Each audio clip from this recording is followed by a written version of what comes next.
Oh, Monsieur le Président Alassane Ouattara, mon allié, je vous parle aujourd'hui à propos des élections apaisées, crédibles, ouvertes à tous. Avant de commencer mes propos, je vais vous rafraîchir un peu la mémoire. Depuis 2000 ans, vous avez été candidat à la présidentielle et on vous avait invité, tous les candidats, à aller faire une visite médicale au groupe Stress Center à l'Afrique, au Center de Plateau. Lors de cette visite médicale, il s'est passé un fait banal, mais qui reste à qui fait attention. Ce fait, c'est lequel? Tous les candidats venaient passer leur visite, à commencer par le général Robert Gueye, qui était le président sortant. Il est venu à tous les militaires, le personnel de la clinique n'a pas pu descendre, personne n'a été là. Après lui est venu M. Laurent Gbagbo. En ce moment, les gens étaient en train de finir la grande mosquée du Plateau. Quand Laurent Gbagbo est venu, tout le monde a commencé à crier le Woudi, le Woudi, le Woudi. Il est passé sans dire bonjour à qui que ce soit, alors qu'il y avait une haie qui l'attendait. Il allait faire sa visite, il est parti. Il y a le pasteur Leka. Pasteur Leka est venu seul dans le taxi compteur et pour faire sa visite. Les gens parcourus, on lui a demandé, pasteur, tu es venu seul. Comment tu vas faire qui t'a dit d'être candidat alors? Il dit c'est Dieu. Pasteur Leka est parti. C'est tout de suite Alassane Ouattara qui est arrivé. À son arrivée, avant son arrivée dans cette clinique, il avait une bonne dame, une infirmière. En tout cas, si tu lui donnais la chair à Alassane, elle mangeait Alassane cru. Tout le temps, elle était en train de citer le monsieur, le Burkinabé, de citer là, cela. Mon enfant était hospitalisé dans cet hôpital. Malgré la maladie de mon fils, il n'a pas pu me retenir. Il a répondu à cette dame. Je lui ai dit, madame, est-ce que vous avez connu le père de Feu Brahi? Est-ce que vous avez connu le père de Bédier? Est-ce que vous avez connu le père de Robert Gueye? Est-ce que vous avez connu le père de Bravo Laurent? Elle me dit, non, je ne savais pas de cela, ce sont les Ivoiriens. Je dis, bon, on est passé là. Donc, la visite médicale est arrivée. Alassane est arrivé. Ce jour-là, il y avait un gardien qui était là, qui faisait la nuit, un de mes combattants petit détail, qui voulait forcément saluer Alassane avant de partir. Il a fait la nuit, mais il attend pour le saluer. Quand il voulait venir, vous avez votre grand de corps, grand détail, les yeux ou bien quoi, la fleur. Il lui balait la route, il lui avait dit non, quitte là. Il voulait saluer le monsieur, il a mis sa main, il a mis votre main dedans, il a mis sur son frère, il est parti, tout le monde arrive. Donc vous êtes venu maintenant commencer à saluer le personnel de l'hôpital, un à un. Et vous êtes arrêté juste devant la dame qui voulait le citer à tous les jours, comme si Dieu savait le faire. Il lui a dit, mais madame, est-ce que ça va ici à l'hôpital? Est-ce que les conditions de travail sont bien? Est-ce que vous êtes bien payé? Vraiment, quand nous serons au pouvoir, quand nous serons à faire, tout va changer positivement à notre faveur. Je vous le dis aujourd'hui. Et il est parti. La dame, après, arrivé à la clinique, elle m'a commencé à me demander pardon. Que voilà, c'est le président de ce pays qui vient de parler. La prochaine insulté ses camarades. Pourquoi vous ne m'avez pas dit que le monsieur est comme ça? Aujourd'hui, là, si vous m'avez dit là, mais il fallait nous donner une parole. Il est parti, c'est fini. Depuis ce jour, monsieur le président, on vous a éliminé de cette élection. Tout le monde sait comment. Vous avez été éliminé. Mais vous n'avez rien dit, vous avez continué le combat. Enfin, 1000 problèmes, 1000 tentatives d'assassinat, vous avez surmonté tout ça. Et Dieu merci, en 2010, 2011, vous avez pris le pouvoir. Et dans ces 14 ans de pouvoir, ce que vous avez promis à la dame, vous avez fait, vous avez pu faire, vous avez fait l'essentiel, vous avez fait plus qu'à l'on s'attendait. Donc, aujourd'hui, la Côte d'Ivoire est ce qu'elle est. Tout le monde est à l'aise partout, parce que toutes les régions sont toutes les régions sont vraiment visitées, toutes les régions sont bâties, l'hôpital partout, maternité partout, dispensaire partout, collège partout, université partout. Vous avez organisé tout ça. Et la ville d'Abidjan alors, qui est devenue une métropole. Les gens disent en États-Unis là-bas que quand tu viens en Côte d'Ivoire, on se trouve que tu es dans un quartier de Los Angeles à cause des chandelles, des chandelles de pont. Vraiment, ça c'est alternatif.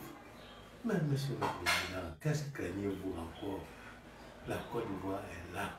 Les Ivoiriens ne sont pas ingrats. Les Ivoiriens ne sont pas ingrats, ils ne sont pas ingrats. Ils ne vous laisseront pas. Ne gâtez pas votre nom pour dire que ceci n'est pas candidat, celui-là n'est pas candidat, celui-là n'est pas candidat.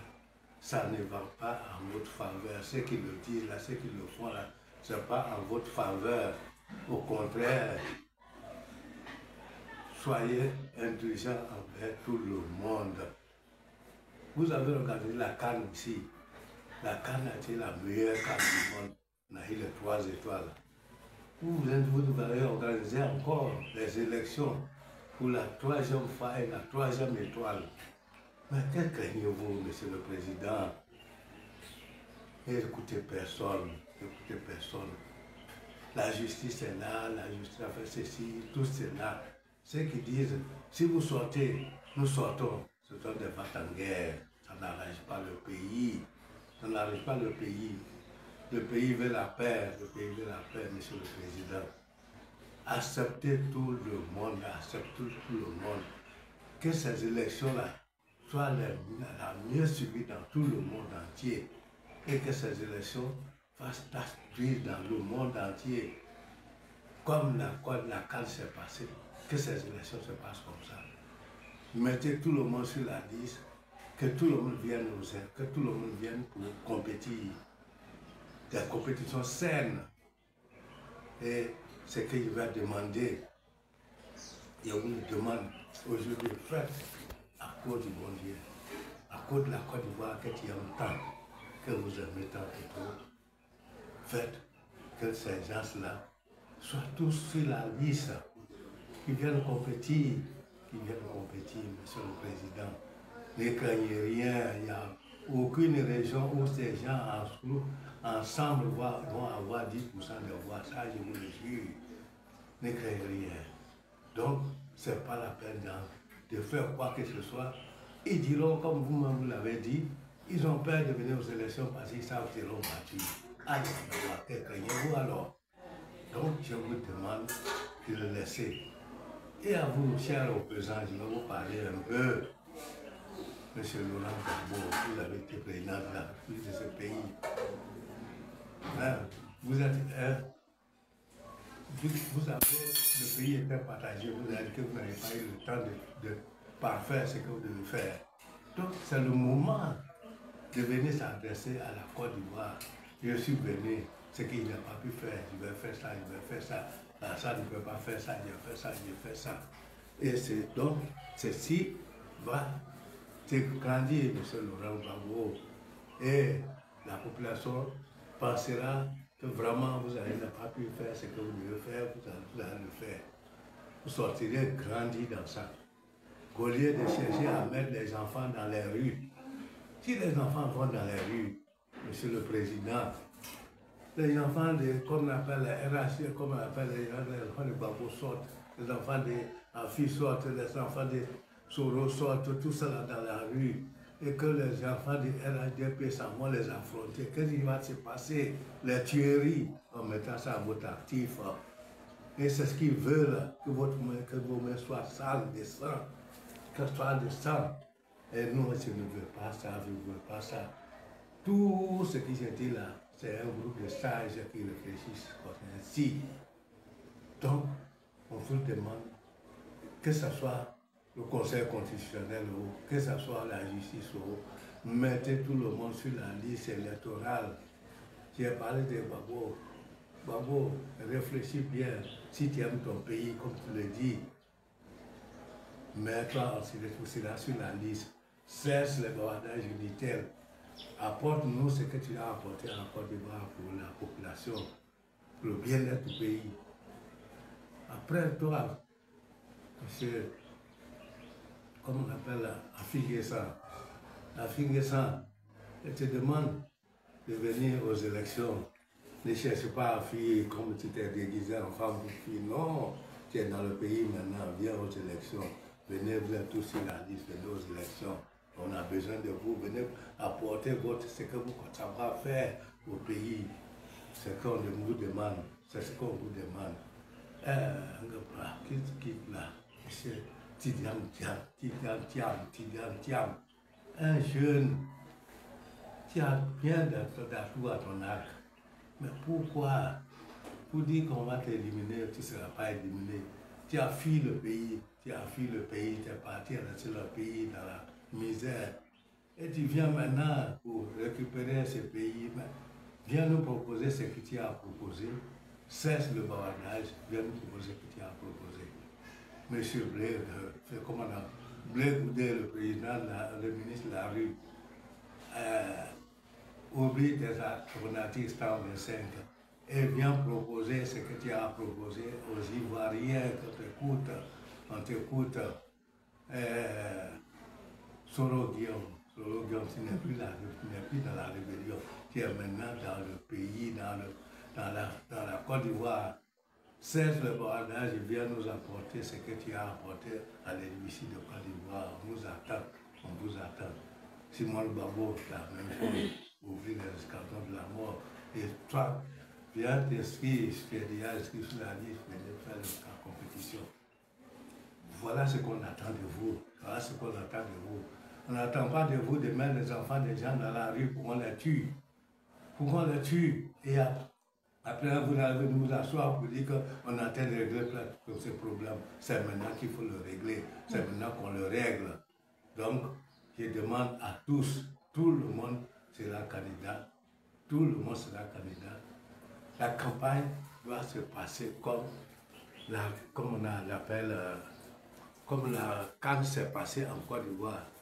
Les élections, cette élection soit la meilleure des élections de tout le pays, de toute l'Afrique, que ça soit porté partout. Donc, je compte sur vous, tout le monde sera sur la liste. Et la compétition, le jour des élections, ce sera comme une campagne d'élection, une joie. Ce groupe-là passe, vous applaudissez les autres, vous tentez, on va à l'élection, on va voter. Le candidat qui gagne, c'est le candidat qui est là pour le pays. C'est le candidat qui est là pour le pays. Vraiment, soyez tranquille. Monsieur le Président va vous écouter, il va parler, tout le monde sera sur la liste. Que certains diront que le président est lâche, il a eu peur, on va accepter ça, il a eu peur à cause du pays, à cause des enfants. Il aura peur à cause des tueries, donc il a organisé les élections ici. Voilà aujourd'hui ce que j'ai à dire, c'est que tout le monde pense tout bas ce que je dis tout haut actuellement. Donc, Monsieur le Président, comptez sur nous. Merci. Bon, hé grand-père, tu as parlé, on a compris. Bon, on sait que tu es un fan d'Alassane Ouattara. On sait que Ouattara c'est votre idole, on a compris le père. Maintenant, est-ce que Ouattara a compris vos conseils? Vous-même vous avez dit que Ouattara a réalisé beaucoup de belles choses et qu'aucun candidat ne pourra avoir même 10% dans une région. On a compris. Mais le vieux, voyez-vous, ça c'est ce que vous vous dites. C'est ce que vous pensez. Parce que vous n'avez pas la capacité de mesurer ceux qui ne vont pas voter pour Alassane Ouattara. Parce que vous croyez naïvement que Ouattara est populaire. Mais Ouattara lui-même, étant président de la République de Côte d'Ivoire, ayant même le baromètre de calcul de qui est plus populaire que qui, suivant et ayant ses propres sondages qu'il fait en sourdine, il sait qu'il n'est pas majoritaire. Il sait qu'il ne passera même pas pour le deuxième tour. Donc, voyez-vous, toutes les propositions que vous donnez à Ouattara, il ne va pas les prendre en compte.